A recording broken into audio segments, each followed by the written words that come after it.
In order to appreciate the small wonders of your life, you first have to notice them.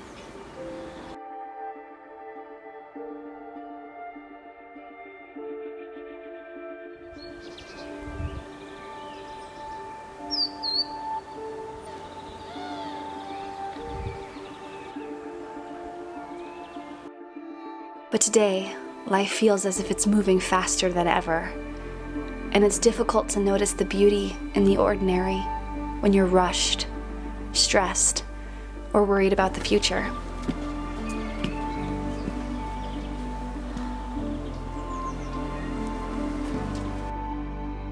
I know what it's like to live fast. I know because in the past, I've lived the opposite of a slow life. But this is what I've learned from 3 years of living slow. And here are the ways that I live slow every day.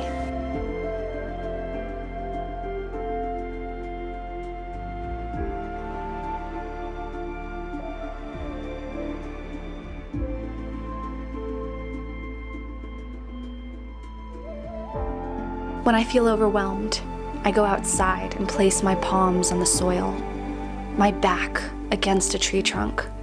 The earth and water ground me. I am afraid of a lot in life, but the earth empowers me and gives me strength.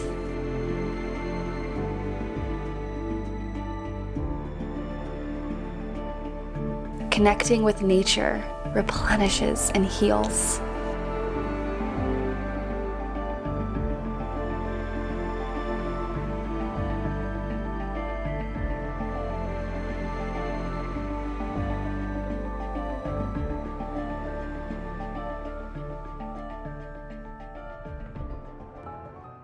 And there are simple things that I do that have really changed my pace of life. The most recent thing being getting off social media. Permanently deleting my personal Facebook account 2 years ago, and then leaving Instagram last fall has radically altered not only my day-to-day life and how I spend my time, but it's also really improved my mental health and my mental well-being. And it's given me the quiet gift of being bored. Without boredom, creativity has no space to drop in. When you're always looking outside of yourself, there's no room to be original. Not being plugged in, I can't compare, and I've gained valuable time in my life.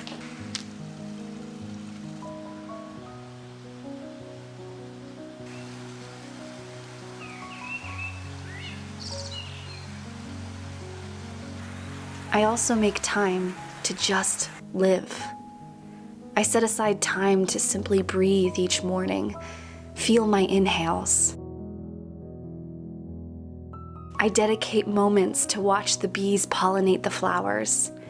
I carve minutes to watch the way the wind moves through the trees, the steady rhythm of the waves, to sit on a stoop and watch the people pass. There are small ways that we can all do this. When you go to the beach, don't bring a book with you. And if you do bring a book, bring a cozy fiction read, a story, a novel, something that actively encourages your mind to create and imagine. Less self-help, more storytelling. I challenge you to not look at your phone on your morning train, to listen to the silence for a few moments instead of an information-packed podcast while driving to work. I encourage you to just go and let the wind take you where you need to be. No plan.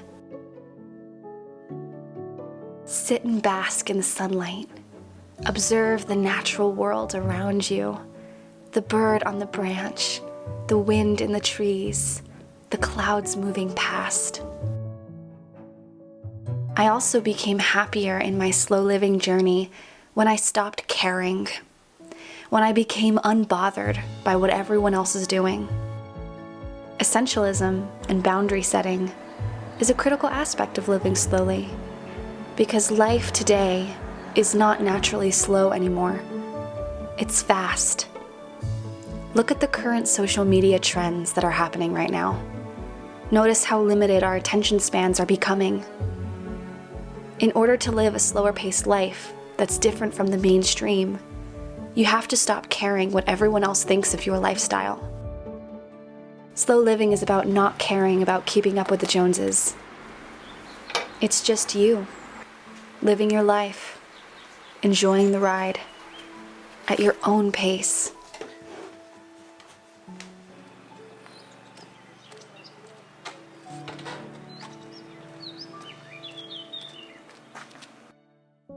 Another thing I do, I'm discerning. It's so easy to get pulled out of a calm, peaceful state of being. Often we meditate or do our self-care rituals in the morning and feel really present and connected, only to carry on our day getting out of that. One of the ways we can bring this feeling of peace, whether it's on our morning commute or scrolling on social media, is by taking deep breaths throughout your day.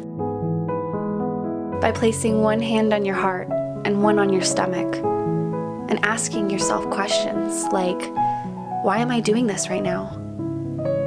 What is this giving me? Is this serving me in the highest way? Is this essential and life-giving to me? And always ask yourself if consuming media is giving you energy or taking away from it.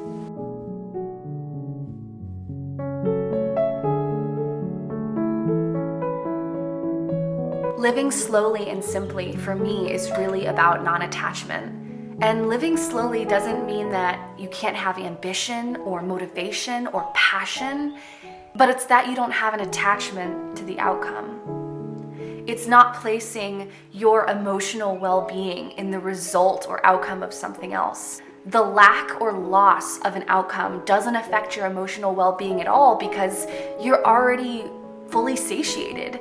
You already have a full heart of gratitude and appreciation for where you are and enjoying the journey, that the outcome doesn't really matter either way. And when you do get a fun outcome or a result, it's just an extra cherry on top of an already full heart. But we also have to talk about work and getting stuff done. This is reality. Bills need to be paid. And I often find it interesting how a lot of people automatically associate slow living with laziness. Because living slowly and productivity can coexist. Some people don't believe in balance, but I believe there is. And I live slow every day by approaching life as a balancing act. I think society pressures us to be overly ambitious, to chase for more when we're happy with what we have right now. And collectively, this all leads us to a world filled with anxiety, stress, and depression.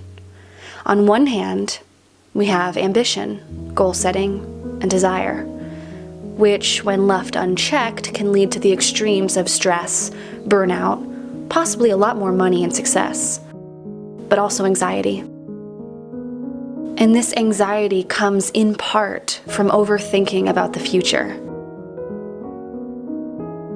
And then we have slow living, a life consciously lived with more simplicity, which could also result in comfort, a feeling of ease, peace, and contentedness. But if left unchecked, and if we take slow living to the extreme, we may turn lethargic, lazy, perhaps with no need or desire to improve our lives at all.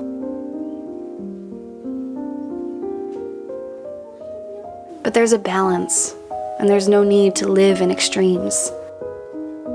I make sure that I don't fall into a lazy rut by habit tracking.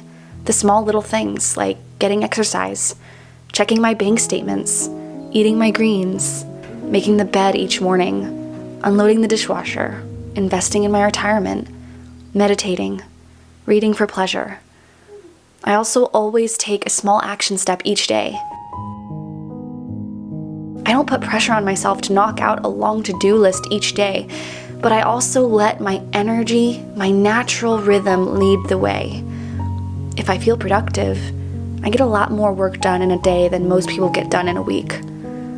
I have intense powers of concentration, And I've built that by focusing on one task at a time and not allowing myself to be distracted by anything outside of the task. Not being on social media also helps. When you feel good and inspired, and when you're in complete and total focus, work can be done more efficiently. And also, don't turn your want-tos into have-tos. The less pressure you put on yourself, the more creative, efficient, and productive you'll be. There's no grind anymore, just peace and enjoyment in the process of doing. I also don't take life or people very seriously at all. I find humor and sarcasm in everything, and that, I find, lightens my energy a lot. You can approach life as an experiment. Try new morning routines. Play with new lifestyle habits. Mix things around when you feel restless or bored. Try approaching life as, let me give this a shot and see if it works, instead of, I have to do this forever because it was fun at one point in my life. Instead, let your heart lead the way. Try and let your gut make the decisions. Life becomes really easy, simple, and straightforward when we lead with our heart. This is such a simple idea, but it's often scoffed at. Yeah. Oh yeah, kitty cat, kitty cat. You are so cute, baby. And I remember that life will bend toward me when I remember that there is plenty of time. Enough time to rest, replenish, and slow down. And more importantly, I remember that there is always enough time to have fun.